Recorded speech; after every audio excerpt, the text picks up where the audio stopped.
Kondisi ini menyebabkan arus keluar masuk kendaraan pengangkut sampah tersendat. Para sopir terpaksa menunggu cukup lama di lokasi sambil berharap dapat masuk lebih awal saat pintu TPA kembali dibuka. Salah seorang sopir truk sampah Nyoman Yase mengungkapkan bahwa antrian panjang tersebut disebabkan oleh beberapa faktor, seperti kondisi ini karena hujan yang turun dari sehari sebelumnya. Selain itu, kondisi jalan menuju TPA yang rusak dan berlumpur semakin memperparah situasi. Akibat kondisi tersebut, banyak truk sampah memilih berhenti dan mengantre lebih awal, dengan harapan saat TPA dibuka, para sopir bisa mendapatkan urutan antrian masuk lebih dulu, sehingga proses pembuangan sampah dapat segera dilakukan.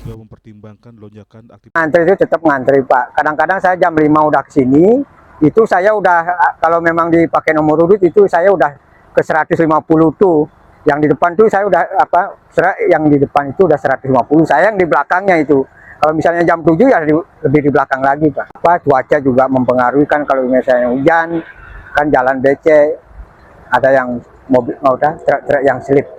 Masih ada yang nginep, Pak. Tetap kalau yang nginep tuh masih tetap ada, karena kan dia nunggu nomor antrian ngantri truknya itu yang tetap dia masih nginep. Para sopir truk juga menyampaikan harapan besar kepada pengelola TPA Sung dan pemerintah terkait agar dilakukan perbaikan akses jalan menuju lokasi TPA. Selain itu, mereka juga berharap alat-alat berat dan fasilitas operasional di area TPA tetap tersedia dan berfungsi optimal, sehingga proses bongkar muat sampah dapat berjalan lebih lancar.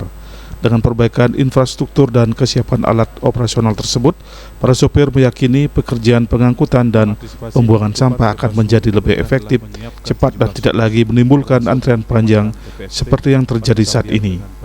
Hendra dan Angkat, Bali TV.